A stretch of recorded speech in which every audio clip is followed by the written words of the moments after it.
तो Pokemon anime का main protagonist ऐश Ketchum, तो ये इतने सालों से जर्नी कर रहा है कि पता नहीं, मैं तो पैदा भी नहीं हुआ होऊंगा उस टाइम पे।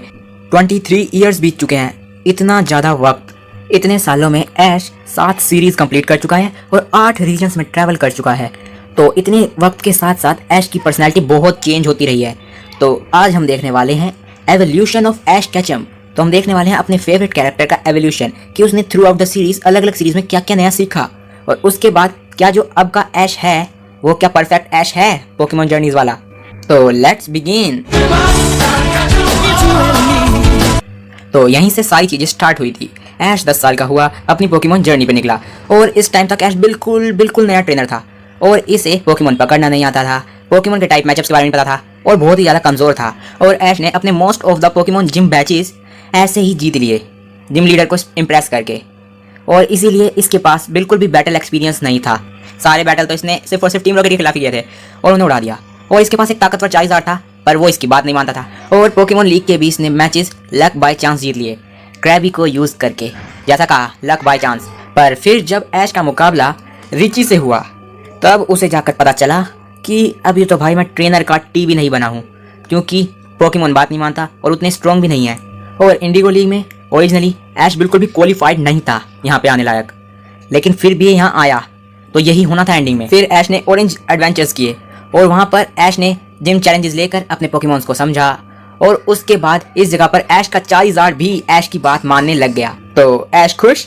तो ऐश के चाइज़ार्ड की बात मानने के बाद ऐश को पहला अपना 6 पोकेमोन बैटल करने को मिला, और उसमें ऐश ने सुप्रीम जिम लीडर ड्रेक को हरा दिया और हॉल ऑफ फेम जीत लिया ऑरेंज लीग का। तो बहुत से लोग ऑरेंज लीग को अंडर एस्टिमेट करते हैं, पर ये सबसे इंपॉर्टेंट जर्नी थी जो ऐश ने आज तक की है। तो थैंक्स टू ऑरेंज आइलैंड्स, ऐश इस बार न्यू भी नहीं था जोटो में, एक्सपीरियंस ट्रेनर था, और इस बार इसने एवरी सिंगल जिम मैच अपनी काबिलियत पे जीता, सारे के सारे बैच। इस बार बिल्कुल भी रहमियत नहीं बरती किसी ने, बस वो प्राइज वाला जो जिम बैच था ना, वो तो उसने फ्लैट कर दिया था मुकाबले से, इसलिए ऐश को मिल गया, उसे ऐश ने हराया नहीं था। तो ऐश की ओरिजिनल टीम धीरे धीरे करके जोटो के पोकेमोन्स के साथ बदलती जा रही थी, लेकिन ऐश ने उन्हें भी अच्छी तरह हैंडल किया और ये दिखा दिया कि मैं इनके साथ भी जीत सकता हूँ। तो नए पोकेमोन थे, इसलिए ऐश को फिर से नई नई प्रॉब्लम शुरू हुई, पर ऐश ने उन सारी प्रॉब्लम्स को ओवरकम किया। जैसे कि उसने इंडिगो लीग में चाइज़ार्ड की प्रॉब्लम को आगे जाके ऑरेंज में कंप्लीट किया था, वैसे ही सारी प्रॉब्लम्स को ठीक किया, और इस बार जोटो लीग में इसने सारे मुकाबले अपनी स्किल्स पे जीते, एक भी लक पर नहीं। और जोटो में ही ऐश ने अपने लॉन्ग टाइम चलते आ रहे राइवल गैरी को भी हरा दिया और प्रूव कर दिया भाई मैं किसी से कम नहीं।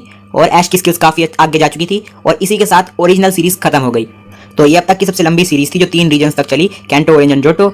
और इसी सीरीज में ऐश ने अपने अंदर सबसे ज्यादा चेंज लाया। कहाँ वो बिल्कुल बिगिनर स्टार्टिंग की थी और कहाँ अब इतना अच्छा ट्रेनर बन चुका था। तो अब होयन रीजन में ऐश बहुत ज्यादा एक्सपीरियंस था। अब ये बिल्कुल भी नया ट्रेनर तो बिल्कुल नहीं था, लेकिन इस बार जो नया था वो थी मे। तो मे एक नई ट्रेनर थी जिसने शुरुआत में ऐश से भी ज़्यादा गलतियाँ की हैं, और इस बार ऐश इसका मेंटोर था, क्योंकि इस बार ऐश एक्सपीरियंस ट्रेनर है। तो ऐश ने कैंटो, ऑरेंज और जोटो में जो भी बेसिक सीखी थी वो मे को सिखा दी।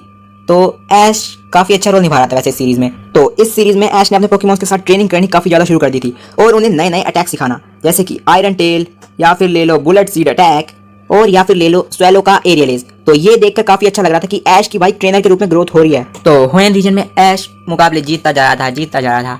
तो शायद ही इसी की वजह से ऐश थोड़ा सा ओवर कॉन्फिडेंस हो गया था, और ये कुछ ज्यादा ही चिड़चिड़ा था बाकी सारे रीजन्स के हिसाब से होयन में। पता नहीं ऐसा क्यों था, शायद मेंटोर ज्यादा स्ट्रिक्ट बनाए।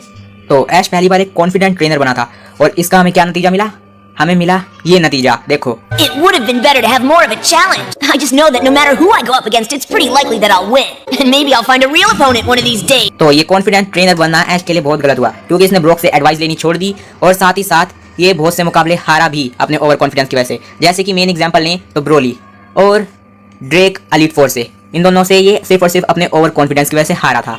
और फिर ऐश ने अपना ओवर कॉन्फिडेंस हटाया और उसके बाद और बेहतर ट्रेनर बना, और फिर ऐश वापस कैंटो आया बैटल फ्रंटियर के लिए। तो ऐश ने बैटल फ्रंटियर स्टार्ट किया, तो इस बार ये बहुत फोकस था, ओवर कॉन्फिडेंस नहीं होना था। तो बैटल फ्रंटियर्स बहुत ज़्यादा टफ थे, और बहुत ही ज़्यादा टफ थे ऐश के लिए, तो बहुत मुश्किल था इन्हें हराना। और रास्ते में ऐश ने बहुत से लेजेंडरीज को भी हराया। तो भाई बैटल फ्रंटियर बिल्कुल भी मजाक नहीं थे। तो ऐश काफ़ी ज़्यादा मैच्योर था इस जगह पे। तो बैटल फ्रंटियर्स को हराने के बाद जब ऐश ने गैरी के साथ रीमैच किया उसके इलेक्ट्रीवायर से, तो ऐश हार गया।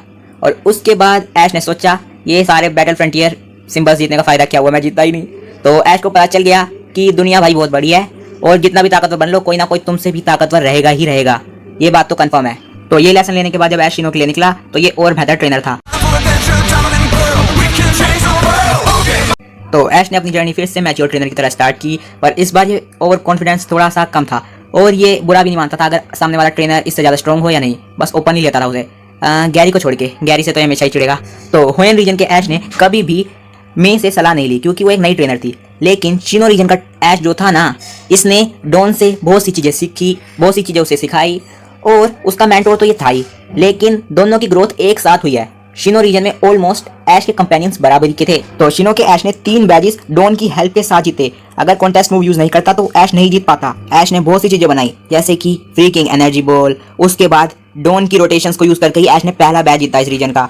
उसके बाद ये आइस एक्वा जेट यूज किया, उसके बाद ये काउंटर शील्ड, इतनी सारी चीजें ऐश ने सीखी इस रीजन में। तो इन सब में सबसे बेस्ट कॉम्बिनेशन मूव जो बनाया ऐश ने वो था ये फ्रीकिंग एनर्जी बॉल।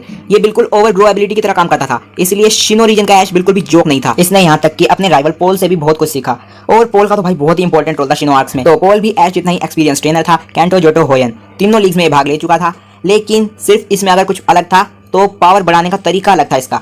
ये पोकेमॉन के नेचुरल टैलेंट में सबसे ज्यादा ध्यान देता था। तो पोल पूरी तरह से फिजिकल पावर और नेचुरल टैलेंट पे ध्यान देता था। अगर तुम इसकी उम्मीदों पे नहीं उतरते तुम बिल्कुल बेकार पोकेमॉन हो। और वहीं ऐश की सोच थी कि कोई पोकेमॉन बेकार नहीं होता, लव, ट्रस्ट और सपोर्ट से कोई भी पोकेमॉन स्ट्रॉन्ग हो सकता है। तो पोल के साथ ऐश अपने पहले 6-on-6 मुकाबले में इतनी बुरी तरह हारा कि उसके बाद ऐश को अपने ऊपर ही बिल्कुल भरोसा नहीं रहा और ऐश सोचने लग गया कि मेरा ट्रेन करने का तरीका ही गलत है। पर ऐश ने अपने ऊपर विश्वास रखा। तो बेसिकली शिनो रीजन में ऐश का मतलब स्ट्रॉन्ग बनना नहीं था।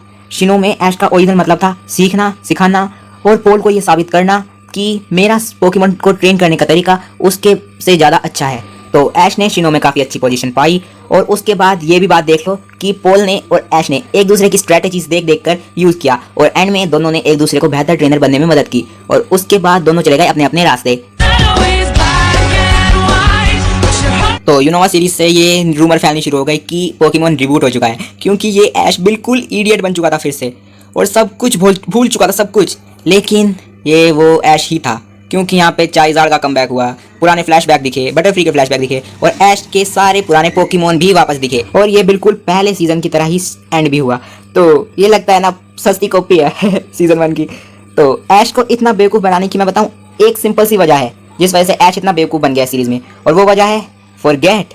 ऐश भूल गया सब कुछ। तो सच में ये वजह हो सकती है क्योंकि इससे पहले तक ऐश ने जितने भी रीजन्स में ट्रैवल किया है उन सब में ये एक के बाद एक बैक टू बैक गया है। हमें पूरा दिखाया गया है बीच में कि ये घर में कितने वक्त रहा और उसके बाद अगले रीजन के लिए निकल गया, लेकिन ब्लैक एंड व्हाइट में हमें बिल्कुल भी नहीं दिखाया गया कि शिनो के और ब्लैक एंड व्हाइट सीरीज के बीच में कितना टाइम गैप है। तो फैंस की थ्योरी के हिसाब से ऐश ने ब्रेक ले लिया था इस जगह पे, क्योंकि ऐश ने सारे रीजन लगातार ट्रैवल किए तो थकान तो हुई होगी ना यार कुछ।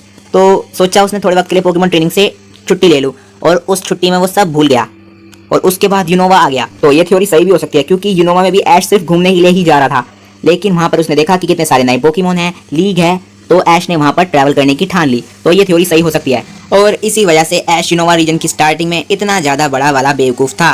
तो ये इतना नया ट्रेनर बन रहा था कि इसने बिना बैटल किए पोकेबॉल फेंक दी पोकेमॉन पे। उसके बाद इसने ऐसी एक बेकार स्ट्रैटेजी बनाई एलिसा की जिम में और उसके बाद ये उसी पोकेमॉन के लिए पोकेडेक्स निकाल रहा है जिसे कि अपनी जर्नी में इतने दिनों तक देख चुका है, कोफिंग। तो ऐश को फिर से चुस्ती और फुर्ती देने के लिए ये सीरीज बनाई गई क्योंकि ऐश ब्रेक की वजह से काफ़ी ज़्यादा बेवकूफ़ बन चुका था और ऐश को फिर से बेसिक सीखने पड़े और फिर से स्टार्टिंग से स्टार्ट करना पड़ा और ऐश फिर से ठीक ट्रेनर बन गया था डिकोलार एडवेंचर्स के टाइम तक, पर इसकी लीग की परफॉर्मेंस फिर से डाउन हो गई थी। और उसके बाद ऐश ने डिकोलार एडवेंचर्स कंप्लीट करने के बाद ठान ली कालोस में जाने की। तो एलेक्सा के साथ बैठा प्लेन में और निकल गया नए एडवेंचर के लिए। कालोस, हियर आई कम। तो ये था अपना बंदा ऐश। तो ये वापस आ गया। उसके बाद इसने बहुत से ट्रेनर की ऐसी तैसी की, शिनो के ऐश की तरह दूसरे ट्रेनर से सीखा, कालोस लीग जीतने की ठान ली, दूसरे ट्रेनर से सीखा, सिखाया और बेस्ट एवर ऐश बन गया। तो ऐश फिर से बैडएस बन चुका था। तो इस बार सबके लिए ऐश एक इंस्पिरेशन था, चाहे वो सरीना हो या फिर वो क्लेमोंट, सबके लिए ऐश एक इंस्पिरेशन था इस बार कंपेनियंस के लिए अपने। और सिर्फ कंपेनियन ही क्यों, ये ऐश इतना अच्छा था कि सरीना के साथ यहाँ पर क्लेमोंट, सोयर और यहाँ तक कि एलान तक ऐश में बहुत इंटरेस्ट खा रहा था। तो इस सीरीज में ऐश से बहुत से ट्रेनर इफेक्ट हुए, इसकी मैच्योरिटी और इसके दबंग पने को देखकर। क्या ऐश था ये। तो ये ऐश अब तक का सबसे ज्यादा ग्रोन और मैच्योर ऐश था।